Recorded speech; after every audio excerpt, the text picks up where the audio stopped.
If you're doing work in diversity, equity, inclusion, social justice, equity, anti blackness alleviation, decolonization, or anything like that, stop and ask yourself a question. Why hasn't more progress been made? Hi, my name is Vonda Page. I am a results mentor and technology optimization advisor. Welcome to my YouTube channel. Thanks so much for taking time to check me out.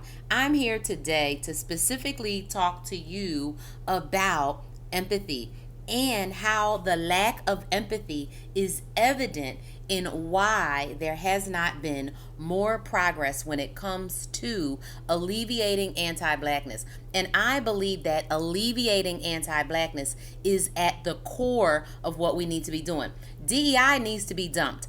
I actually wrote a book called Dump DEI in the summer of 2020 after undergoing the outcomes, right, of what corporations and companies and people were saying about what they were going to do in terms of giving black people equity, in terms of social justice after George Floyd was so horrifically killed for 9 minutes and 29 seconds. That summer was horrible, and it brought out a lot of I guess what should we call it? Exploitation. It brought out the truth of the lies. It brought out how nobody is really doing anything to do any meaningful or measurable change in how black people are treated in this country. If it is not for black people, a few civil rights, attorneys and other organizations, us trying to do it for ourselves, there is no massive group of people. There is no massive, set of white folks, non-black people rallying around, being led by some white people that are saying, yes, let's make sure that black people get to be full and equal citizens.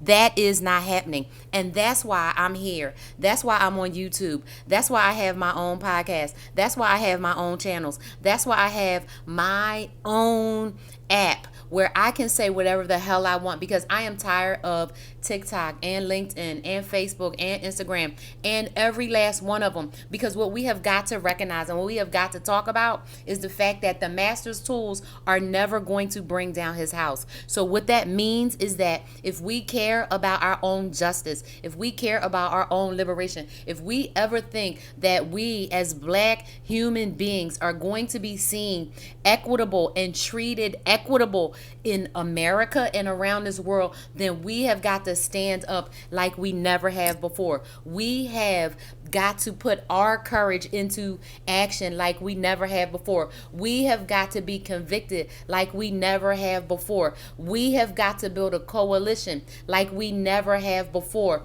We have got to make sure that we set up the right culture of an environment that is going to make us successful. We have got to make sure that we got the competence. So we got to train up people, and we have got to make sure that the capabilities are in place. Now, here's the thing, y'all.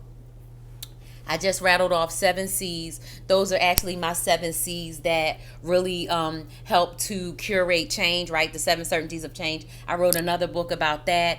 That book is called From Leader to Legend, right?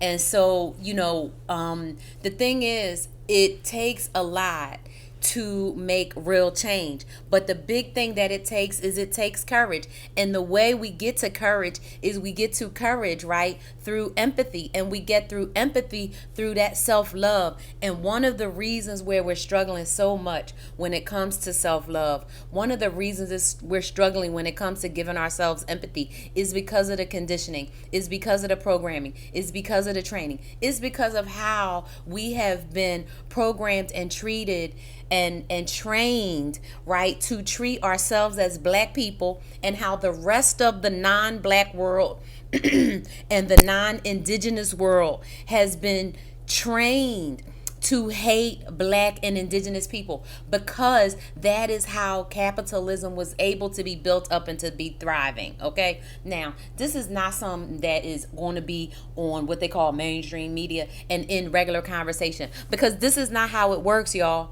We're still on plantations, but it's just digital now. It looks different. Some people are still on physical ones, like the prison industrial complex, right? Like how we have stripped all the resources and minerals from some of the most richest parts of Africa, and now we have children and poor people dying every day. Okay, all of these things are happening, and things are happening so a few thousand people can have all the money and all the resource and hoard it, right?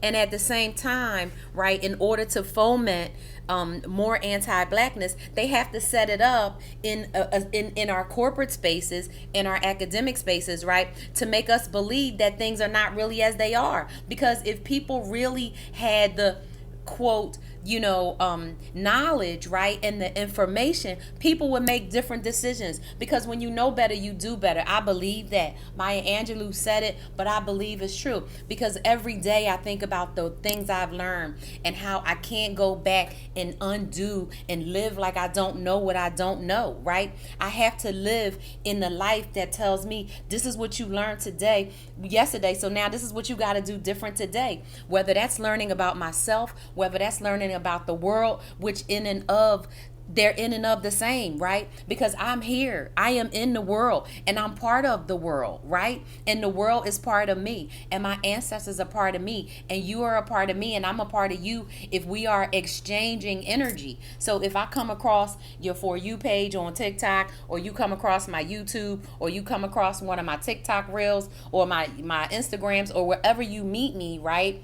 We are going to have an exchange of energy, and in that exchange of energy, we are going to change. I'm changing and you're changing, because change is happening all the time. But what we've been conditioned to believe, what the program has told us, is that you can stop change and we can make things go back and make things good again, or great again, or better again, or whatever. And that's not true, because every moment we're evolving and we're changing consistently. And so the bottom line is, what are you going to do with your moments that you have? So, okay, empathy, right? The conversation around empathy that must be had really relates to why there hasn't been any substantial improvement in the lives of black people since post-slavery. Okay, it's just that things have modernized in the way that they're done.